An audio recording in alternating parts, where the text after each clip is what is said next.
Assalamualaikum warahmatullahi wabarakatuh. Berjumpa lagi dengan channel saya Maria Fitriani sebagai guru matematika peminatan kelas 12. Kali ini kita akan belajar masih tentang distribusi normal ya. Distribusi normal yaitu tentang uji hipotesis. Oke, kita lanjutkan bahwa uji hipotesis itu seperti apa. Kalian juga pasti sudah tahu yang dimaksud dengan hipotesis, sudah pernah mendengar ketika kalian melakukan penelitian di mata pelajaran biologi. Oke, langsung saja. Sebelumnya, untuk dasar statistik dan peluang variabel acak kontinu sudah kalian pelajarin, ada dua dengan distribusi normal.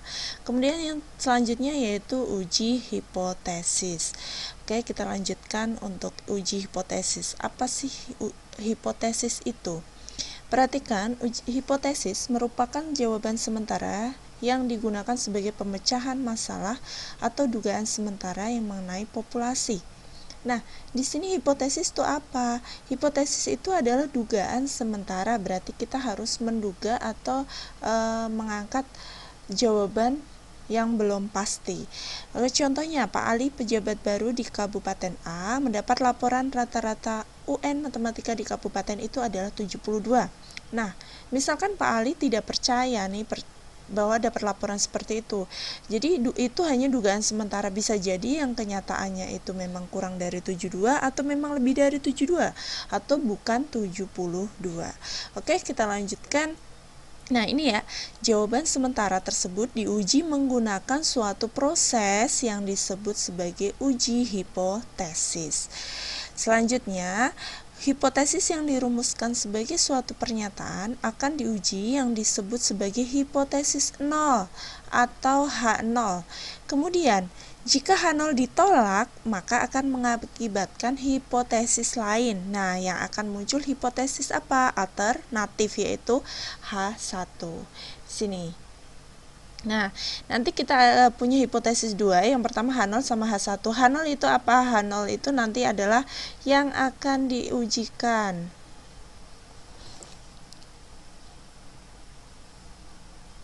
Yang akan diujikan. Selanjutnya, nah, ini ya, hipotesis statistik akan diterima jika hasil pengujian membenarkan pernyataannya. Berarti hipotesis statistik akan ditolak jika hasil pengujian terjadi penyangkalan dari pernyataan. Berarti nanti ada antara diterima ataupun ditolak. Kita lanjutkan. Nah, ada langkah-langkah pengujian hipotesis. Pertama yaitu merumuskan hipotesis, yang kedua menentukan nilai kritis, kemudian yang ketiga yaitu menentukan nilai hitung, selanjutnya pengambilan keputusan, dan membuat kesimpulan. Jadi langkah-langkah uji hipotesis itu ada 5. Yang pertama yaitu merumuskan hipotesis. Nah, merumuskan hipotesis itu ada di 3 kemungkinan. Yang pertama yaitu uji 2 arah, kedua adalah uji 1 arah pihak kiri, kemudian uji 1 arah pihak kanan. Di mana uji 2 arah itu kita bisa memperhatikan bahwa nilai H0.2 mu sama dengan mu 0. Nah, sekarang mu 0 itu apa? Ya, ini tadi yang akan diuji. Ya, gitu ya. Jelas ya. Kemudian kalau ini tuh sudah tanda sama dengan, otomatis selanjutnya apa? Ya, nah selanjutnya adalah tanda tidak sama dengan, gitu ya. Ini tidak sama dengan, itu komplemennya. Selanjutnya itu uji 1 arah. Nah, pihak kiri berarti tandanya kurang dari sama dengan mu 0. Nah, selanjutnya komplemen dari kurang dari sama dengan, kita nggak usah mikir, berarti kebalikannya aja, berarti lebih dari. Kemudian uji 1 arah kanan, berarti kalau kanan tandanya apa? Lebih besar sama dengan mu 0. Kemudian H1 adalah mu kurang dari mu 0. Jadi ini ada komplemen. Jadi yang kita uji itu yang atas ya. Yang atas yang kita uji. Selanjutnya langkah kedua yaitu menentukan nilai kritis. Nah, nilai kritis itu disebut sebagai alfa atau Z tabel atau Z alfa. Bisa ditulis Z alfa atau Z tabel. Alfa itu apa? Alfa adalah daerah taraf kesalahan. Ya, taraf kesalahan. Nah, atau bisa disebut sebagai taraf signifikan. Oke, itu taraf kesalahan atau taraf signifikan. Selanjutnya, nah, alfa yang sering muncul apa? Nah, ini kita tahu dulu nih, sebelum kita masuk ke sini, kita harus tahu kalau dua arah itu adalah yang kita gunakan adalah setengah alfa. Kemudian kalau satu arah itu menggunakan alfa itu sendiri. Ingat, kalau dua arah setengah alfa, kalau satu arah alfa. Kemudian alfa yang kita sering gunakan apa? Yaitu bisa 10%. Nah, atau disebut 0,1 atau 5%. 5% adalah 0,05. Kemudian 1%. 1% adalah 0,01. Gitu ya. Kemudian nah ini ketemu nilai Z 0,1 adalah 1,28, 0,05 adalah 1,64, kemudian Z 0,01 adalah 2,32. Berarti ini nilai taraf kesalahannya atau taraf signifikan atau disebut sebagai alfa. Nah, yang sering muncul mana? Ini nih yang sering muncul nih, sering keluar di soal ya. Jadi, dari mana ini 128, 1,64, 2,32, yaitu dari tabel distribusi Z. Nah, kan sudah kalian sudah belajar tentang cara membaca tabel distribusi Z. Oke, kita lanjutkan, yaitu ketiga, yaitu menentukan nilai hitung atau nilai statistik. Yang dimaksud nilai hitung statistik, nah ada dua ya.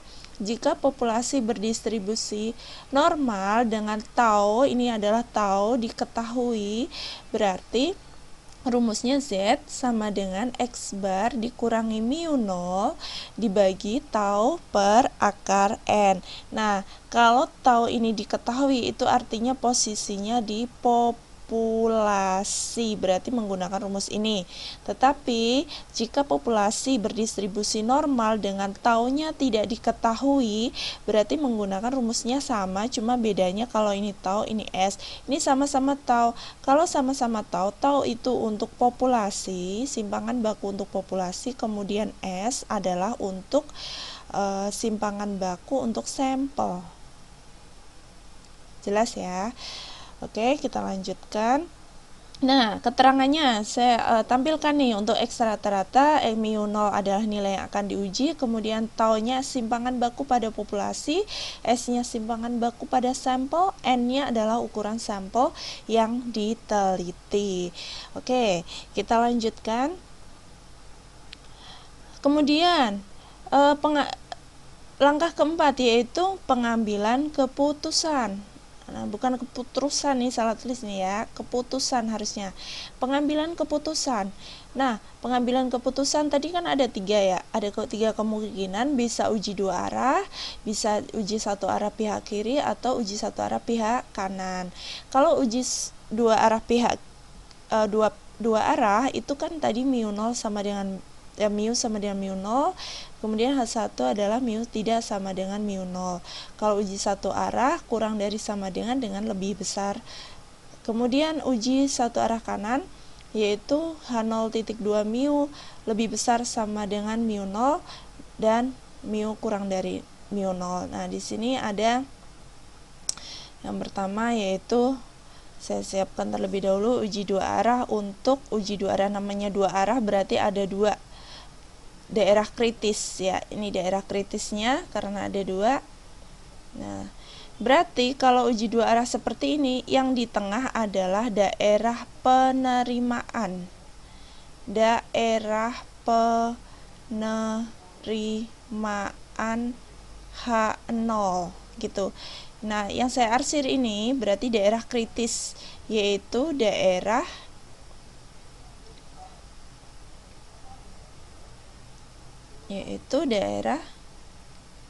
nah, saya hapus dulu. Oke, ini sama ya. Berarti daerah penolakan H0. Nah, ini nanti posisi Z hitungnya posisi di mana gitu. Kalau daerah sini atau sini berarti dia ditolak. Jadi di sini batasnya adalah Z setengah alfa, karena dua arah kita menggunakan Z setengah alfa. Nah, karena di sini itu positif berarti di sini negatif ya. Nah, gitu. Oke. Z min Z setengah alfa. Kemudian yang kedua yaitu uji satu arah pihak kiri. Kalau pihak kiri otomatis yang daerah penerimaan itu sebelah kiri. Jadi daerah kritisnya sebelah sini. Ini adalah daerah penerimaan H0.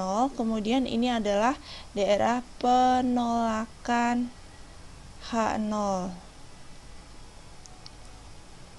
Nah, di sini ya daerah kritisnya berarti di sini Z alfa, karena di sini posisi hanya satu arah atau satu pihak, jadinya menggunakan alfa. Kemudian untuk satu arah yang sebelah kanan, otomatis kalau sebelah kanan apa?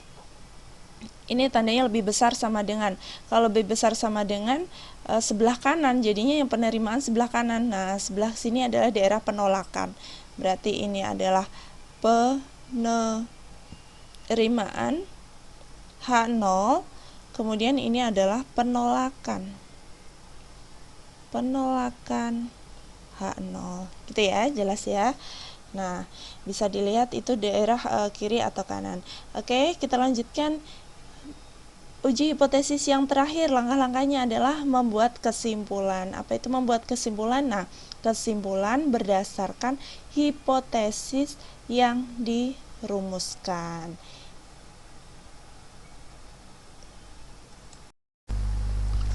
Oke, kita lanjutkan masuk ke contoh soal tentang uji hipotesis ya.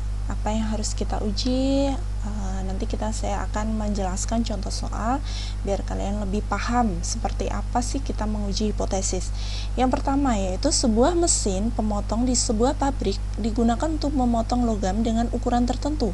Pabrik menyatakan bahwa ukuran logam yang dihasilkan adalah 50 cm. Untuk mengetahui kebenarannya dilakukan penelitian terhadap 16 buah potongan logam. Ternyata diperoleh rata-rata 40 cm dan simpangan baku 20 cm. Selidikilah dengan taraf signifikan 10%. Apakah ukuran logam tersebut benar 50 cm? Sekarang kita jawab. Nah, di sini kita lihat dulu pertanyaannya, apakah ukuran logam tersebut benar 50 cm? Berarti inilah yang akan diteliti benar atau salah. Jadi mu nolnya adalah 50. Kemudian akan dilakukan penelitian terhadap 16 buah potongan, berarti ini N. Dia akan mengambil 16 buah potongan untuk dijadikan sampel. Kemudian rata-ratanya adalah X bar. X barnya 40. Kemudian simpangan bakunya adalah 20 dan taraf signifikan atau disebut alfa adalah 10%. Oke, jelas ya. Selanjutnya, nah, kita harus masuk ke langkah pertama. Langkah pertama yaitu tentang menentukan hipotesis. Nah, menentukan hipotesis seperti apa? Karena kita masuk ke uji satu arah, satu arah atau dua arah gitu. Kita lihat dulu kalimat ini menghasilkan adalah 50 cm, berarti antara ya atau tidak, benar atau salah. Berarti di sini adalah H0.2 mu sama dengan 50 cm. Kemudian H1-nya mu tidak sama dengan 50 cm. Otomatis di sini adalah uji dua arah. Ingat, uji dua arah. Sekarang kita masuk ke langkah kedua. Langkah kedua seperti apa? Yaitu menentukan nilai kritis. Menentukan nilai kritis. Nah, nilai kritis berhubungan dengan alfa tadi ya. Alfanya berapa? Alfanya 10%, berarti sama aja 0,1. Karena di sini uji dua arah berarti pakai setengah alfa. Nah, setengah alfanya berapa? Setengah dikali 0,1 yaitu 0,05. Ini adalah nilai Z-nya. Berarti Z 0,05-nya berapa? Kan sudah saya singgung penjelasan sebelumnya, Z 0,05 yaitu 1,64. Ini adalah masuk nanti titik atau uji kritisnya, nilai kritisnya. Nah, kemudian langkah ketiga yaitu menentukan nilai hitung. Nah, nilai hitungnya tadi karena kita harus fokus atau lihat karena kita berhubungan dengan sampel ya. Jadi yang sering digunakan adalah rumus kedua. Ingat, rumus pertama itu jarang digunakan, tetapi yang sering kita gunakan apalagi kalian masih duduk di bangku SMA, yang dipakai adalah rumus yang menggunakan sampel karena penelitian itu biasanya pasti mengambil sampel, bukan dari semua populasi akan diteliti tapi sampelnya udah mewakili populasi. Jadi menggunakan rumus yang ini, Z sama dengan X bar dikurangi mu 0 per S dibagi akar N. Nah, ini yang sering dipakai. X barnya berapa? 40 dikurangi mu 0-nya 50 dibagi S-nya adalah 20 ya, 20 dibagi akar 16. Oke. Nah, kita lanjutkan. Nah, di sini sama dengan 40 kurangi 50, negatif 10 ya. Negatif 10 dibagi 20 dibagi 4, 5. Berarti hasilnya adalah negatif 2. Otomatis nilai Z hitungnya adalah negatif 2. Ini juga disimpan terlebih dahulu. Ini saya kotakin dulu. Ya, ini sama ini. Oke, kita lanjutkan. Kemudian langkah keempat. Langkah keempat apa? Yaitu pengambilan keputusan.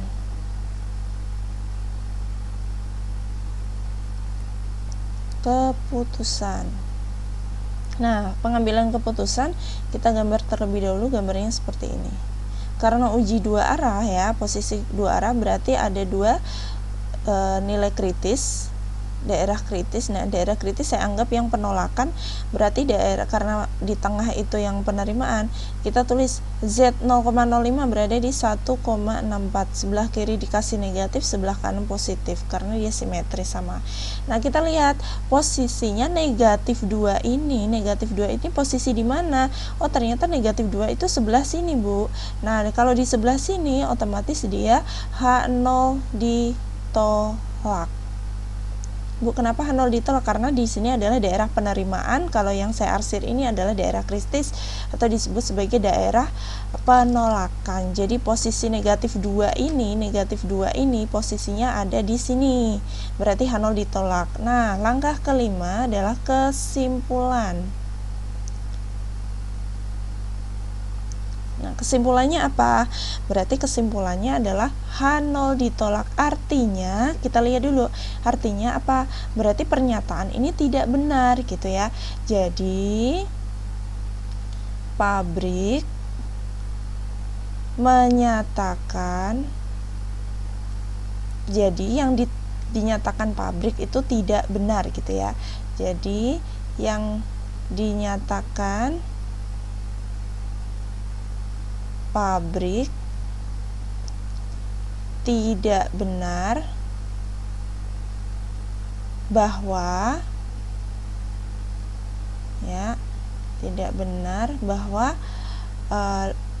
logam itu ukurannya